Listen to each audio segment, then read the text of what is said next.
voting and voting behavior, or the behavior of voters during election season, is something we can spend quite a bit of time on.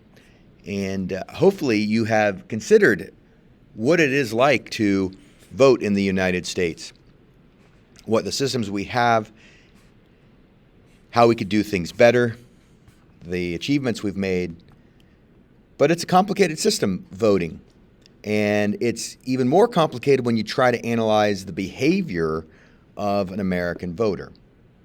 So let's just jump right in. The whole idea of voting in the United States, we should start with the Constitution. Article 1, Section 4 says the times, places, and manner of holding elections for senators and representatives shall be prescribed in each state by the legislature thereof. But the Congress may, at any time, by law, make or alter such regulations. So the first thing we have to get in our brain and understand about elections in the United States is that we have no federal elections. There is no such thing as a federal election. The Constitution says that states run elections. So when we think about people who are running for president or vice president, they might be a national office, but it's really, on election day, 50 states plus Washington, D.C., voting for president. So states like Ohio or Massachusetts, South Carolina, California, they are in charge of their own elections. Ohio is free to say election is going to go from 7 a.m. till 7 p.m. on this particular date, and you have to bring an ID or you don't have to bring an ID. It's up to Ohio to run these elections in their state. And those elections are for president, vice president, senator, representatives, governor. Everything is on the state level. So again, there's no such thing as a federal election. Every election that you can think of is done state by state. And on election day, when you generally think of voting for representatives or senators or for president and vice president, all of the states do it on the same day. So it does seem like it's a national election because all the states are doing it. But in reality, the Constitution says that states run the election for their state. And California does not have to do it the way that Ohio does it. Generally, though, all the states operate within a framework that falls within the Constitution. For example, Massachusetts can't say, okay, we're having our election day on Tuesday, the first Tuesday after the first Monday in November.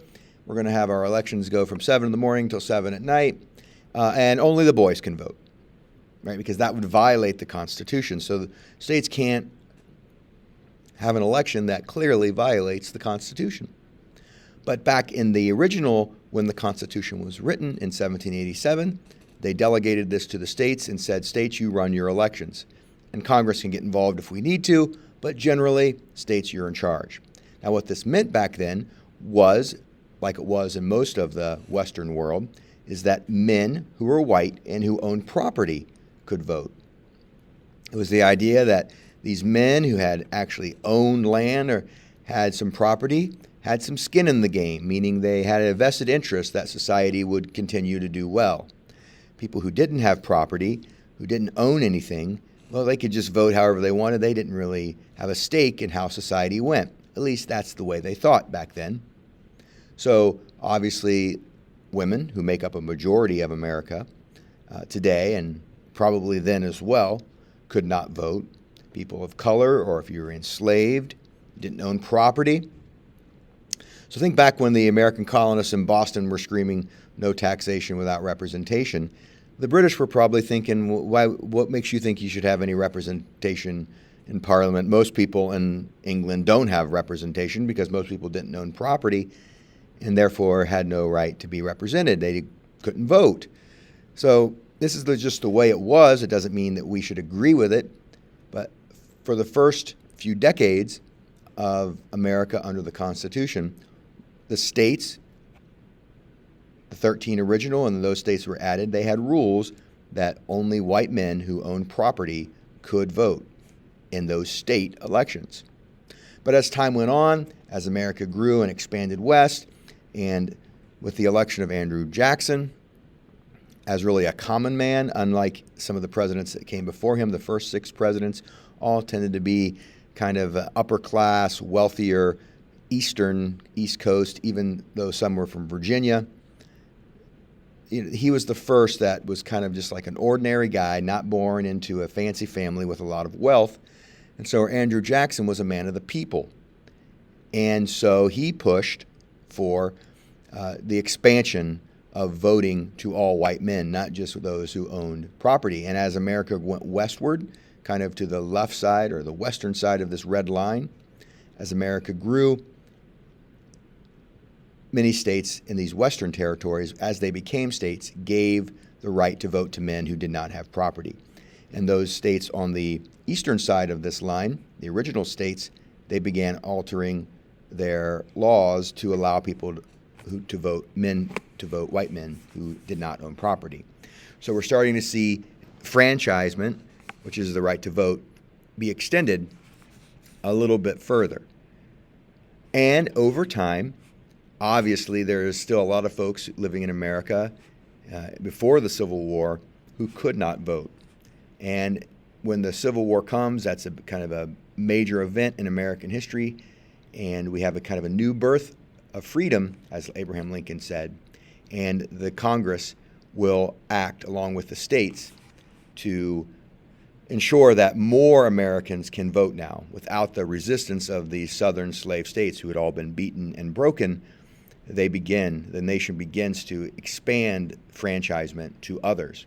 So you might have seen in some of the earlier video lectures about the voting amendments, these changes that were made to the Constitution that ensure that people beyond just white men can vote. So the 15th Amendment allows African American men to vote. This, of course, happens right after the Civil War, and there's nothing that these southern states can do about it. They had been beaten and broken. They have to accept it. So African American men can vote. So that expands the rights of who can vote. The 17th Amendment changes how the United States picks senators. So before the 17th Amendment, it was up to the state governments to decide who would represent that state in the U.S. Senate. With the 17th Amendment, now we're getting people more involved in directly electing their senators. So it doesn't really expand the right to anyone. It just gives those who could vote at the time more options and more people to vote for, more of a say, a direct say in the federal government by voting for U.S. senators. The 19th Amendment, is a big one because that gives women the right to vote. So now African American men can vote, and now with the 19th Amendment, all women can vote. And that changes the dynamic of elections in this country. And then a little bit later on, as states don't like some of these amendments and the actions of the federal government, they begin to put up barriers to prevent people of color, for example, from voting. So states like Alabama or Mississippi might say or might pass laws in the state of Alabama or Mississippi that say, okay, you can vote, people of color, you can vote, we can't stop you. Oh, but we would like for you to pay a little tax when you vote. We'll call it a poll tax, or maybe prove that you can read or write. That's a requirement here in the state of Mississippi. And of course, that was aimed at keeping people of color from voting. So the 24th Amendment was added to the Constitution that prohibits states from asking people to read or write or to pay any money to vote. A little bit later on, in the 1970s, after years of Vietnam, the United States fighting in Vietnam, and lots of young folks are dying in Vietnam, people could go and fight in Vietnam at 18 and possibly die, but they could not vote. So the 26th Amendment was added to the Constitution that lowered the voting age to 18 for all of the states. So today, for example, Florida could not say you have to be 21 to vote in Florida because that would violate the 26th Amendment. So now it's 18 everywhere. course, you still have to register. You have to fill out the paperwork. States are still free to require you to fill out paperwork or vote in person or to bring an ID if they require that. But the age can't be set any older than 18. So these amendments were designed to broaden voting rights. Of course, today there's still issues that people think are important. You may or may not agree, but if you're convicted of a felony, which is, the worst type of crime, so murder, that's the big one, but all kinds of even white-collar felony crimes. Felonies are generally the harshest of, or crimes that get the harshest sentence that we generally as a society think are the worst type of crimes. If you're a felon in states, pretty much I think 48 of the 50 states prohibit you from voting while you're in jail. So this is one area that the Supreme Court has said, yes, you can take away someone's right to vote while they're in jail. Some states allow people to vote once they're out of jail. Some states will require them not to be on parole anymore. So you're in jail, then after jail, you're on parole for a short time, then you can vote. There are a couple states that will not allow felons, even if they're out of jail, to vote. Kentucky, Virginia, I believe, are two states that will not allow anyone who's ever been convicted of a felony to vote again. Remember, every election is a state election, and each state can control how those elections are run as long as they don't violate the Constitution. And the Supreme Court would decide whether or not state laws violate the Constitution. So that's voting. How do individual voters behave? Well, individual voting, political scientists who study human behavior have basically given it created four types of voting models. The first is the rational choice voting. So when someone walks in to vote, if they are thinking or operating in the rational choice voting in their brain, their vote will be based on their self-interest. Like, they're going to look at all the issues and candidates, and they try to decide which one of these people will best benefit me. How will I get the most tax cut? Or who will pass laws that will benefit me personally? Or what issues do I think will actually help me or my family? That's the rational choice voting.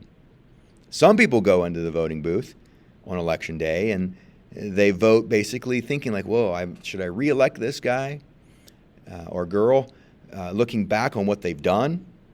And so that's called retrospective voting. The other option is prospective voting. So you go in and you're like, well, I don't really know much about this candidate, but what do I believe they will do if I vote for them? You don't know much about them. They don't have a lot of track record. So you vote based on what you think they will do. And then there's the option of voting strictly on party lines. You know who the Republicans are. You know who the Democrats are. You go in and you've got maybe the actual card that came in the mail that tells all the Democrats, and you just vote for every Democrat because you believe in the ideology of that party.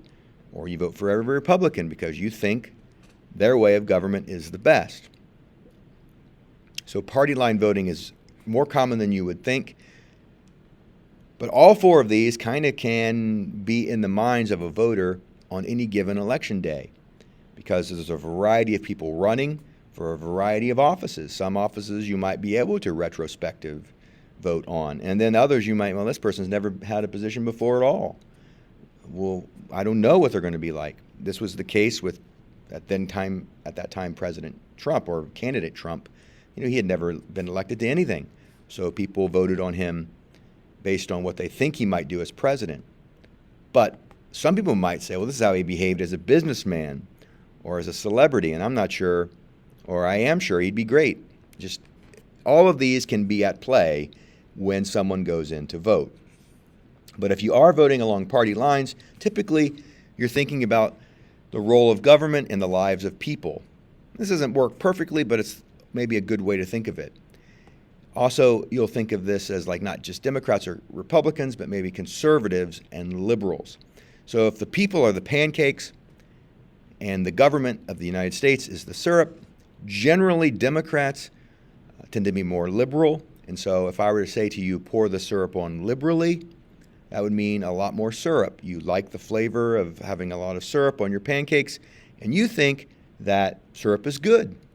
And in your mind, only the federal government can fix a lot of the problems in society.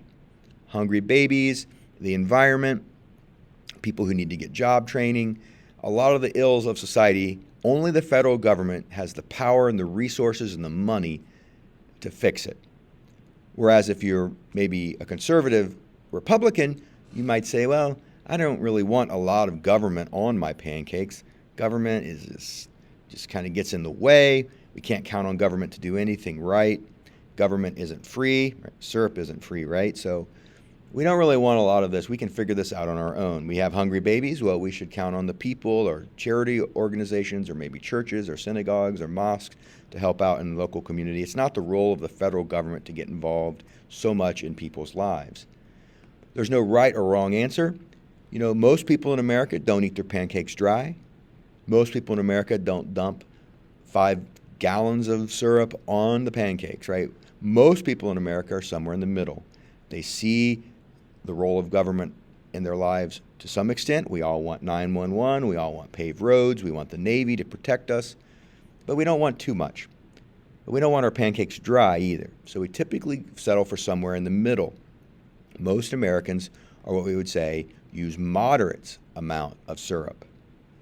On voting day, when you go in, you might consider retrospective or prospective, or you might just vote along party lines. But generally, most people are thinking, like, how much government do I want? Do I want more? What does this candidate stand for? Do they typically represent a more active government, or are they more hands-off?